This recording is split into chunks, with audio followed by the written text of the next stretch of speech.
તો જય માતાજી મિત્રો, તમારું સ્વાગત છે ફરીથી અમારા નવા બ્લોગમાં. તો મિત્રો આજે આપણે ખેતરમાં બનાવવાના છે દૂધીનો હલવો.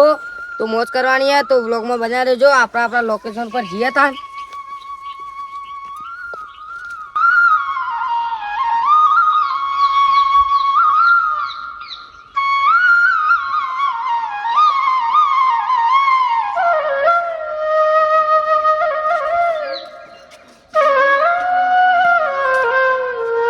મિત્રો આજે અમે દૂધીનો હલવો બનાવવાના છે. તો દૂધીનો હલવો બનાવવા માટે ફ્રેશ એક તો અમે જો ખેતરમાં અમારા જ લાયા દૂધી, પછી ખોટ, ઇલાયચી, દૂધ અને ઘીની જરૂર પડશે. તો તમે બનાવી રહેજો અમે કેવી રીતના દૂધીનો હલવો બનાવીએ છીએ. મિત્રો જો આપણે દૂધી સોલશું પછી શેણી દેશું, તો તમે બ્લોગમાં બનાવી રહેજો.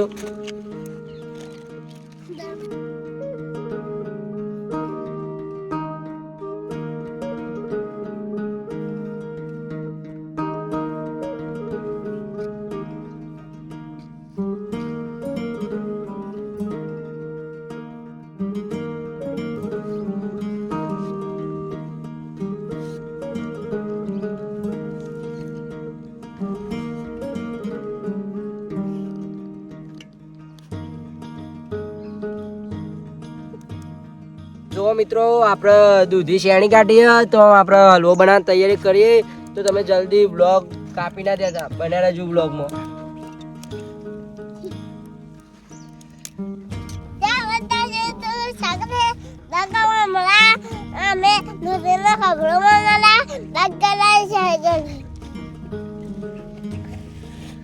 તો મિત્રો જો આપણે કઢાઈ મૂકી દઈએ.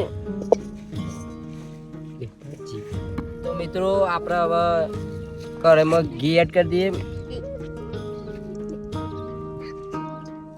ઘી ગરમ થઈ ગયું તો આપણે દૂધી શેણી એરે એડ કરી દઈએ.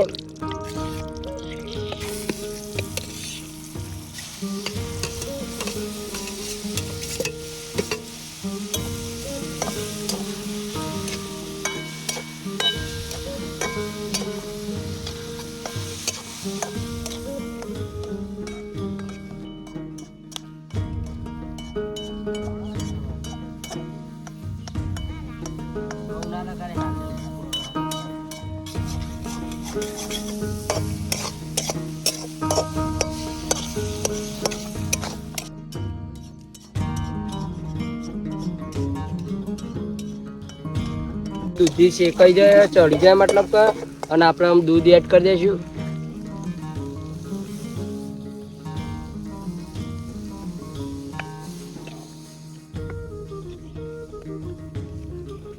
તો મિત્રો જો આપણે દૂધ એડ કરી દીધું.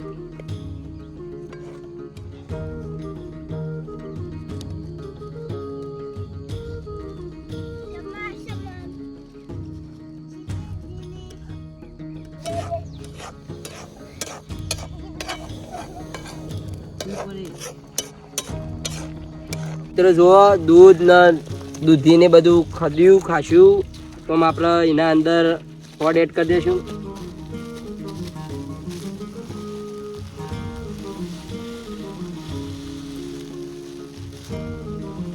તો મિત્રો જો આપણે ખોડ એડ કરી દઈએ તો આમ મિક્સ કરી દઈએ.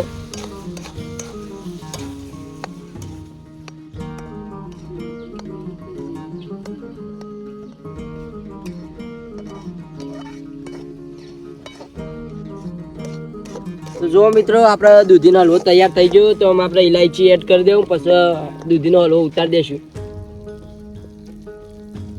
તો આપણે મિક્સ કરી દઈએ ઇલાયચી.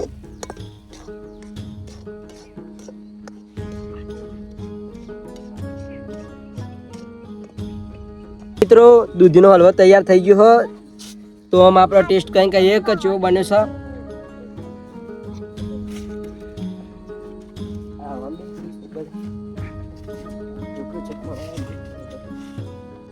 તો મિત્રો આપણે આમ ટેસ્ટ કરીને કહેશું કે દૂધીનો હલવો કેવો બન્યો. તો મિત્રો દૂધીનો હલવો જબરજસ્ત બન્યો. હવે ધમો કહેશે કે કેવો હલવો બન્યો દૂધીનો. મિત્રો જોરદાર બન્યો. કરણ કહ્યા હતા જોરદાર બન્યો. મિત્રો તમે ઘેર બનાવીને ખાજો, મજા આવી જશે. તો મિત્રો ચણો કહેશે કે કેવો બન્યો દૂધીનો હલવો. મિત્રો સરસ બન્યો. કેવું બન્યું આરુષભાઈ? સરસ. તો મિત્રો આવા વ્લોગ જોવા માટે અમારી ચેનલ સબસ્ક્રાઇબ કરો, લાઈક કરો, શેર કરો અને કોમેન્ટ કરવાનું તો ભૂલતા જ નહીં. જય માતાજી.